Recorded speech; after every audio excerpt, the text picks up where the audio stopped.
Capítulo 17. La segunda visita del libro Organón Clínico del Señor Farog Master.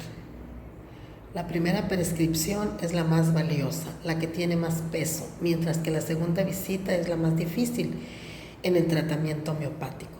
El mayor propósito de la segunda visita es hacer un correcto juicio homeopático de la reacción del primero. Estas posibilidades son incontables.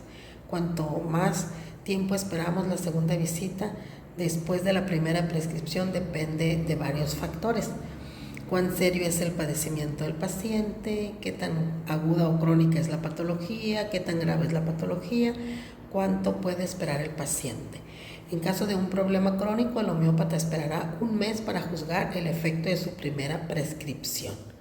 En caso de un problema agudo, tenemos que ver al paciente más pronto, dependiendo del grado de su padecimiento o la prognosis. En caso de síntomas agudos, podemos ver al paciente cada tercer día. En otitis media aguda, podemos ver al paciente diario. En una situación que amenaza la vida como un accidente cerebrovascular, podemos ver al paciente incluso cada hora. Una consulta no siempre significa que se debe hacer una prescripción. Podemos ver al paciente solo para juzgar la reacción del remedio, si ha habido algún cambio, si ha habido alguna mejoría, si ha habido alguna agravación, si se han presentado nuevos síntomas. En fin, durante la segunda visita queremos saber las siguientes cosas. ¿Acaso hubo algún cambio después de administrar el medicamento homeopático? ¿Cómo se siente el paciente en general? ¿Cuál es el padecimiento principal ahora? ¿Hubo alguna reacción después del medicamento? ¿Qué padecimientos estaban presentes en la primera visita? ¿Han cambiado y qué ha cambiado hasta ahora?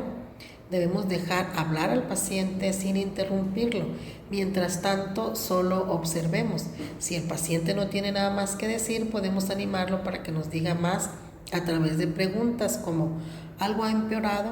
¿Hay algo que esté mejor? ¿Ha tenido algún otro problema? No intentemos influenciar al paciente sugiriéndole nuestras expectativas.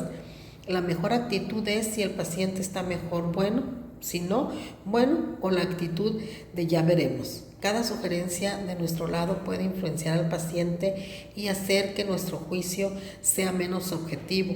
Mucho depende del carácter y la personalidad del paciente. ¿Cómo se siente el paciente en general? Después de la anamnesis espontánea debemos preguntarle sobre las sensaciones de bienestar. Una buena presentación en la pregunta es ¿cómo se siente comparado con la vez anterior? ¿Mejor, peor o igual? Si el paciente no nos da una respuesta clara, podemos intentar con las siguientes preguntas. ¿Cómo se siente mentalmente? Si el paciente dice que se siente mejor en general después del remedio, no debemos cambiar el medicamento. Luego, ¿cuál es el principal padecimiento ahora? Es bueno preguntar esto de manera explícita cada vez que vemos al paciente. De esta manera aprenderemos la prioridad de los pacientes, la prioridad de los padecimientos del paciente. Al preguntar esto en cada entrevista podemos ver si la prioridad de los padecimientos cambia o es permanente, se mantiene pues. ¿Hubo alguna reacción inmediatamente después del medicamento? Es mejor preguntar si el paciente sintió algo después del medicamento. Si sintió algo, tenemos que preguntar con cuidado y escribir respecto a lo siguiente. ¿Qué reacciones han ocurrido? ¿Cuándo comenzó esto? ¿Cuánto tiempo le duró? ¿Qué tan intensa fue esa reacción? ¿El paciente ya había sentido esto antes? Debemos revisar ahora todos los padecimientos de la primera anamnesis para ver si ha habido alguna mejoría o agravación o simplemente ningún cambio. Cada cambio es importante, tanto los cambios mentales y emocionales, así como los cambios en los niveles generales de la energía, son más importantes que los cambios puramente físicos.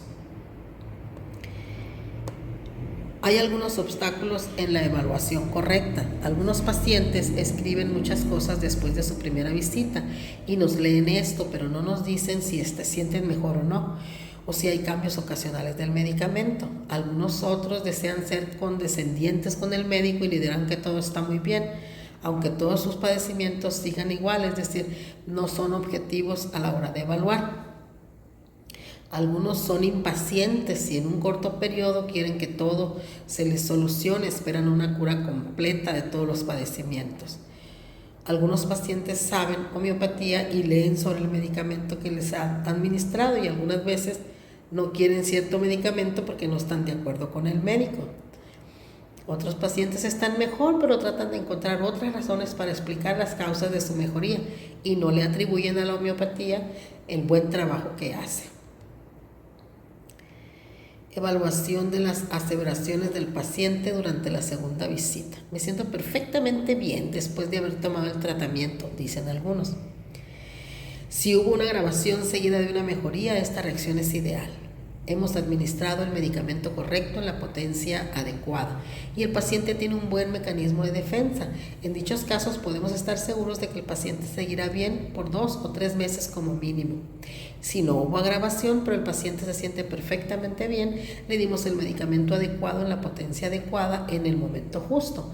La agravación fue de tal intensidad que ni siquiera se percibió.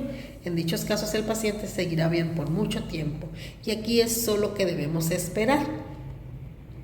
Entonces, los pacientes pueden decir muchas cosas sobre su mejoría, sobre cómo reaccionaron, pero realmente el médico es el que tiene que dar una observación y un seguimiento a esto, ¿ok? Todo lo que estimula al organismo sin necesidad y todo lo que roba energía del organismo puede antidotar los medicamentos homeopáticos. Entonces, los estimulantes como la cafeína, del café, los refrescos, el té cola, el té negro deben evitarse a toda costa.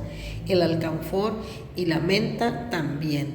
Y medicamentos como la cortisona y los antibióticos.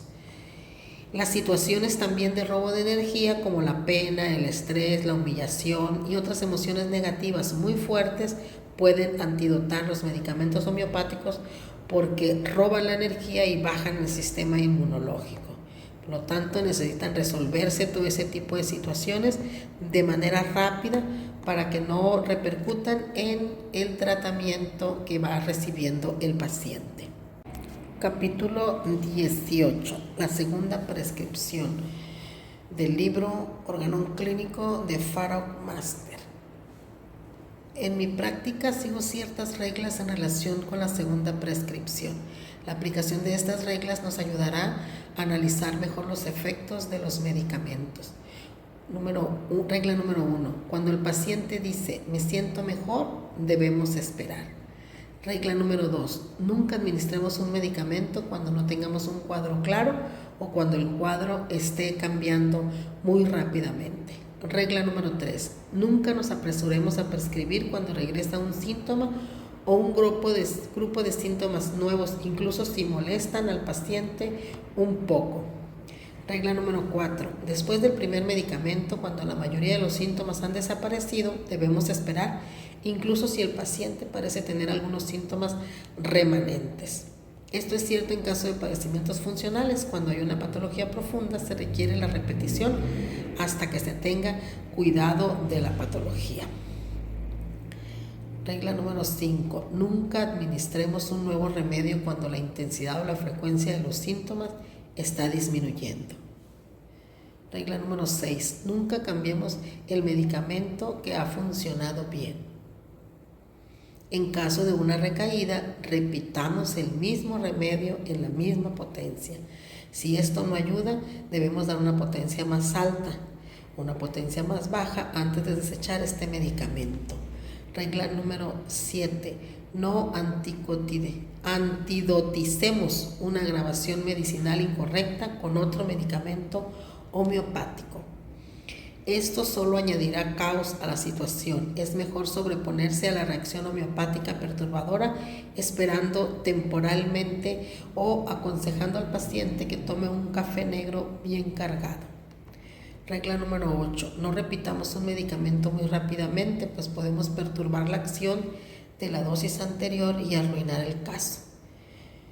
Mantengamos un ojo vigilante en la agravación medicinal cuando repetimos con frecuencia un medicamento. Regla número 9. Administremos un medicamento no solo cuando la susceptibilidad lo demande y no solo porque el paciente lo pida. Regla número 10, repitamos el medicamento que funcionó bien solo en caso de una recaída del 100%. Esto significa que el paciente se encuentra de regreso a la misma situación.